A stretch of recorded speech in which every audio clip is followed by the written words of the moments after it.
Hi, my name is Caitlin Santiago, and I will be doing my topic expansion project on leadership and influence in teams. I will go over a few approaches to leadership that have been researched over the years. I have received all of my outside information from the book An Introduction to Organizational Communication, Section 7.1 Approaches to Leadership. Recently, researchers have come to recognize that leadership is a process, and different team members can take part in providing leadership to the team. Numerous scholars have attempted to find ways to describe and explain leadership to help find the so-called right person. Although it is relatively easy to look at how effective an organizational leader is based on their accomplishments, determining whether or not someone will be an effective leader prior to taking on the role is a very difficult task. Because of this, researchers have attempted to summarize key approaches to understanding leadership. Psychologist Fred Fielder conducted extensive research on this subject. First, I'm going to be talking about the trait approach. The trait approach is the oldest of the major approaches to leadership, and it is one that is heavily in existence today. The trait approach looks for a series of physical, mental, or personality traits that effective leaders possess that neither non-leaders nor ineffective leaders possess. There are 6 basic categories that are associated with leadership. These include physical appearance, social background, intelligence and ability, personality, task-related, and social. Certain traits did seem common in most leaders. However, a person that possesses these traits does not necessarily have to become a leader. The next approach I will be talking about is the style approach. In this approach, they asked if the designated leader could choose a specific way of communication that would increase effectiveness. They came up with 3 main approaches.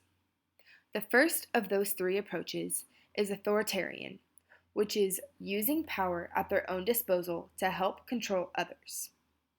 The next one is demographic, inviting members to help make a decision. The last approach that is talked about is the laissez-faire approach, which is when the designated leader gives up the power of that position and transforms the group into a leaderless collection of equals. The last approach I will be touching on is the contingency approach. This is based on the idea that the best leadership style is flexible. It changes from one situation to the next. Leaders do not change their leadership style, but when the situation changes, leaders must adapt their leadership strategies. Leaders are usually either task-oriented or relational-oriented. When leaders are task-oriented, they are focused more on the task and accomplishing organizational goals. On the other hand, relationship-oriented leaders are focused on creating positive interactions with followers and establishing positive relationships based on mutual trust, respect, and confidence. Fiedler's research suggests that a task-oriented approach works best when circumstances are extremely favorable or extremely unfavorable. In moderately favorable or unfavorable circumstances, a relationship-oriented approach works best. Like I just said, Fiedler attempted to research when a task-oriented approach works better or if a relational approach was more effective. He came to the conclusion that this was dependent on 3 factors including leader, member, or follower relations, task structure, and position power. Leader, member, and follower relations are the leader's attractiveness and the follower's loyalty. The next is task structure, which is involving the degree of simplicity or complexity to the job. The last factor is position power. including the job title and the ability to coerce and reward the followers.